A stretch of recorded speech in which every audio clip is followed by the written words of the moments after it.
Let's, in the meantime, top of the hour, let's get you the updates that are coming in, what Pakistan has been up to. Urging the Prime Ministers of both countries to take meaningful and sustained dialogue and steps towards restoring peace, normalcy and cooperation. A group of over 100 prominent citizens from India and Pakistan have called for an end to continued hostility, which they say is depriving millions of young people on both sides of opportunities, prosperity and a secure future. Now, they have been seeking restoration of full diplomatic relations and the reinstatement of the High Commissioners in New Delhi and Islamabad, in addition to the resumption of normal visa services of the citizens of both countries. Now, let's in the meantime connect with Sahil on this. So, Sahil, have we forgotten Operation Sindoor as far as these eminent personalities who all are there, who seem to be now writing and indicating that they want, when it comes to normalcy between relations of two neighbors? Well, first of all, this open letter was in fact written and in fact signed by both sides, and over 117 in fact citizens, mostly politicians from India and Pakistan, have written this letter and addressed to both Prime Minister Narendra Modi and Prime Minister Pakistan Shahbaz Sharif. They are basically demanding that both the countries must come forward and end the hostility in South Asian region. What is important is that in this letter it's mentioned that both the sides should resume dialogue and revisit the framework that was negotiated between India and Pakistan between 2004 and 2007 on Jammu and Kashmir. This is something that these, in fact, what they called concerned group of citizens have mentioned in the letter. Apart from demanding people-to-people contact, reopening of trade units between India and Pakistan, between Jammu and Kashmir, and in fact POJK. They have also demanded that the cultural links and in fact the press freedom be ensured on both sides. The journalists from India be allowed to travel to Pakistan and vice versa. So this letter has been in fact written, and on top of it is Jammu and Kashmir National Conference Chief Farooq Abdullah, Separatist leader Mirwais Umar Farooq, and PDP Chief Mehbooba Mufti. The letter was released by Center of Peace and Progress, which is headed by former diplomat O.P. Sharma in India, and they have in fact former diplomats on the other side who have signed this letter. There have been in fact reports coming in from last few weeks, and in fact media reports suggesting that track to diplomat in fact channels are active, and in fact talks are happening, informal talks are happening. Although the Ministry of with retired Lieutenant General Asad Mistry joining us here on the broadcast, as well as Sahil continues to be with us. Sir, good morning. What is your opinion? Because these are certain eminent personalities, sir, that they want the dialogue to resume between India and Pakistan. For what purposes, sir? Well, India's stance is very clear. You know, it is talks and terror cannot go together. Correct, sir. India has always been for peace with Pakistan. The peace initiatives have always been started or initiated by India. But what have we got in return? Okay, this group of distinguished people want us to go back to the stage of 2004 to 2007. What happened in 2008? You had 26/11. When Prime Minister Narendra Modi came into power, for his swearing in, he went out of his way to invite the Pak Prime Minister. Thereafter, he went out of the way to visit Pakistan, went to attend a function at Nawaz Sharif's house. What do we get? We get Pathankot and Uri in return. So, the disruption to the peace process is always by a terrorist strike from Pakistan. And we know who controls them. It is the deep state. It is the Pakistan army. It is a Pakistan army that is not desirous of having peaceful and harmonious relationship. That is the bottom line of it. If they want to have peace with India, by all means, most welcome. Stop the support to terror. That's it. It's very simple. Absolutely, and that, sir, is the very identity of Pakistan, to which certain of these eminent personalities that they would like to call themselves seems to be forgetting. And they are now talking about, prosperity of a secure future. What secure future can India have with, restoring full diplomatic relations and reinstatement of high commissioners, especially when it comes to normalcy in visa services, is something that they have now been asking as far as this letter is concerned. Mr. Sir, appreciate you joining us here on the broadcast. Sahil, we'll talk about how desperate Pakistan really is, because do we forget how recently they hosted the so-called international conference warning that, no world order in paper will remain if secure Indus Water Treaty fails. I mean, the minister has been issuing threats that they would chop off those hands who tried to shop waters to Pakistan.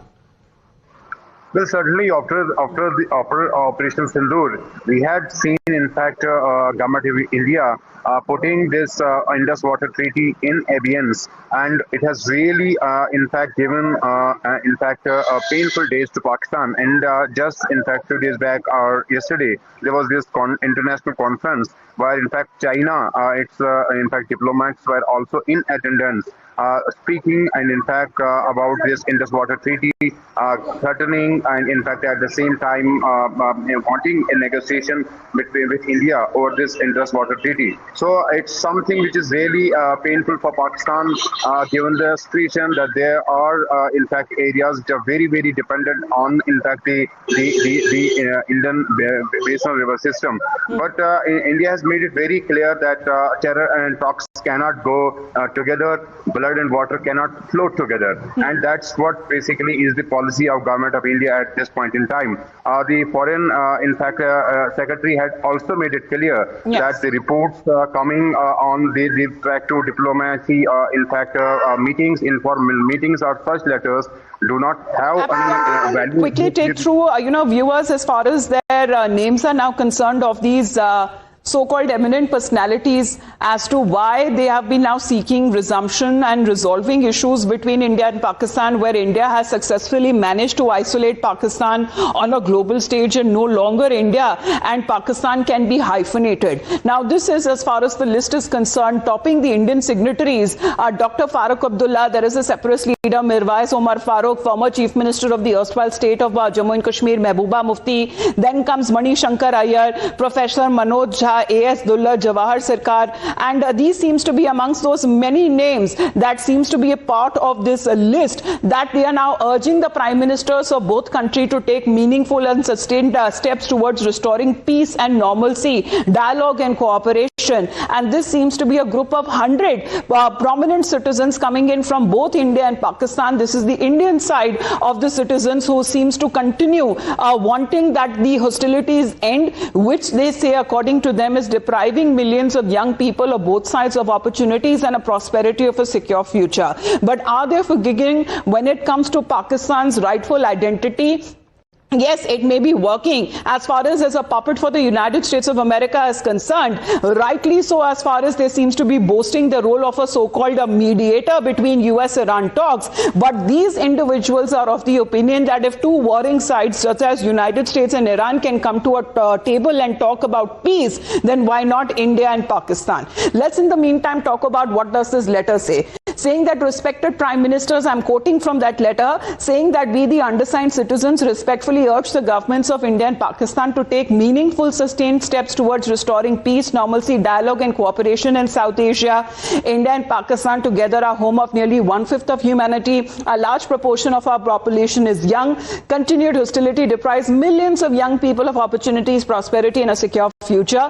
And the people of both countries deserve a future defined by peace, development and connectivity and cooperation, rather than perpetual misfront and confrontation. Who's exactly leading this mistrust and confrontation? They need to be aware of the reality. Now, decades of estrangement has hindered our collective potential and imposed significant social, economic and human costs. We believe that sustained engagement and dialogue remain the only viable path to resolving differences and building a stable and prosperous region. We therefore respectfully urge you to consider the following confidence-building measures, especially that includes immediate diplomatic measures of restoring full diplomatic relations and reinstating the High Commissioners in New Delhi and in Islamabad, and also resuming normal visa services for citizens of both countries. Now, this is where when it comes to the India-Pakistan relations, that it hit its lowest post the Pahalgam incident, and also when it comes to both diplomatically and militarily how operations were carried out.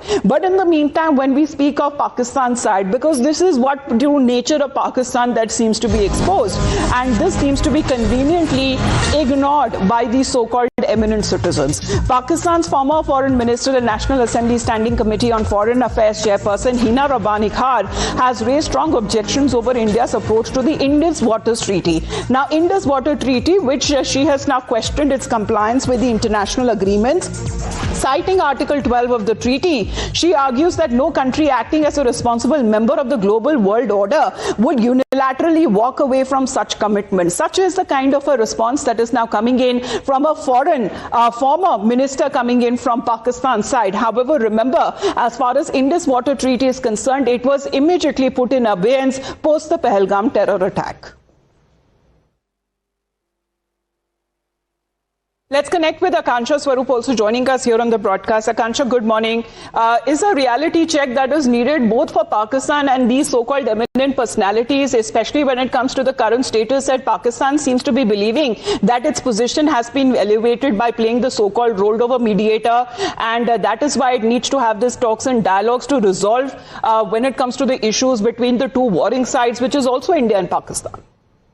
Right, Amita, very good morning to you and our viewers as well. But remember, Hina Rabbani Khan, in fact, needs a reminder at the moment that India suspended the Indus Waters Treaty of 1960 with Pakistan a day after at least 26 people were killed in the Pahalgam terror attack. The Ministry of External Affairs had in fact announced that terror and talks will not go hand in hand. And so it has not just had an economic impact on the psyche of Pakistan, but also with the psychology of the people of Pakistan, because remember, it is the waters of the Indus water that in fact flow into Punjab that have in fact been very beneficial for the farmers till this treaty had been suspended. And now Pakistan is genuinely feeling the pinch of India's stern and very strong action. For the longest time, India did not suspend this treaty, and despite the continuous terror attacks